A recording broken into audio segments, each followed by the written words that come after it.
Okay dear ACC students, SBR FR दोनों की बात करेंगे। आईफरएस 18 की अगर हम बात करते हैं, प्रेजेंटेशन एंड डिस्क्लोजर्स।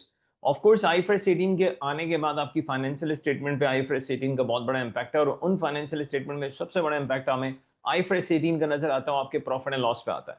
आईफरएस 18 के बाद आप जब प्रॉफिट एंड लॉस स्टेटमेंट बनाएंगे तो उसमें आपको 5 कैटेगरीज बना दी हैं। मतलब पीएनएल के अंदर 5 कैटेगरीज आएंगी: operating category, investing category, financing category, income taxation category and the finally is discontinue operation category. इन पांचों में से भी फर्स्ट 3 बहुत ज्यादा इंपॉर्टेंट है: ऑपरेटिंग, इन्वेस्टिंग एंड फाइनेंसिंग।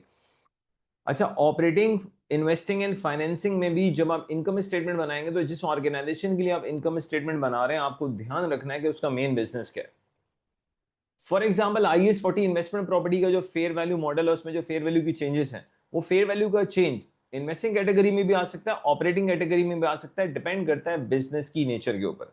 अगर हमारा जो बिजनेस है उसका मेन काम है प्रॉपर्टीज को लेना और रेंट पर देना, अब फेयर वैल्यू का जो चेंज आएगा अंडर IAS 40 उसको हम ऑपरेटिंग कैटेगरी में शो करेंगे, अदरवाइज हम उसको इन्वेस्टिंग में शो करते हैं। अच्छा, फाइनेंसिंग कैटेगरी की अगर हम बात करते हैं तो नजर आ रहा है यार, अगर लेट से मेरी कंपनी ने इस साल कोई डिबेंचर इशू किए और हमने लोन लिया, उस पर जो हम इंटरेस्ट देंगे तो ऑफकोर्स वो इंटरेस्ट आप फाइनेंसिंग में दिखाओगे। लेकिन इसमें इंपॉर्टेंट चीज ये कि ऐसा लगता है कि लोन लेना और लोन के ऊपर जो इंटरेस्ट वगैरह होगा उसको हम फाइनेंसिंग में दिखाएंगे, तो बातें और जो इंटरेस्ट है उसको फाइनेंसिंग कैटेगरी में बताएंगे, तो चीजें यहां तक रिस्ट्रिक्टेड नहीं है। इवन अगर मैं IAS 37 प्रोविजन की बात करूं, उसके ऊपर जो अनबाइंडिंग है उसको भी आपने फाइनेंसिंग में बताना है। IAS 19 एम्प्लॉय बेनिफिट की अगर बात करूं तो उसमें जो इंटरेस्ट का एलिमेंट है तो उसको भी आपने फाइनेंसिंग कैटेगरी के अंदर दिखाना है।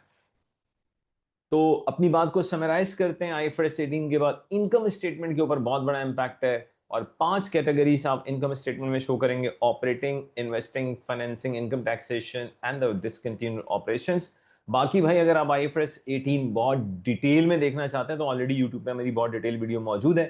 एक चीज का बस ख्याल रखना है, स्पेशली आई वुड से जब ड्राफ्टिंग की बात करेंगे आंसर्स को लेके, स्पेशली SBR की बात करें, तो IFRS 18 के बाद अब अगर कोई भी ट्रांजैक्शन पीएनएल को हिट करती है और आप लोग सिर्फ ये चीज लिखते हैं कि it will effect the PNL, it will charge to the PNL, तो आपको आधे मार्क्स मिलेंगे। आपको सिर्फ ये नहीं लिखना कि ये चीज इनकम स्टेटमेंट को हिट करेगी, आपको ये भी बताना है कि इनकम स्टेटमेंट में किस कैटेगरी में इसका इंपैक्ट जाएगा, वो बताना अब लाजमी हो गया। So that is all about a very, I would say, little bit knowledge about IFRS 18. Thank you very much. Detail के लिए आप YouTube पे मेरा कंप्लीट लेक्चर IFRS 18 पे देख सकते हैं। Thank you.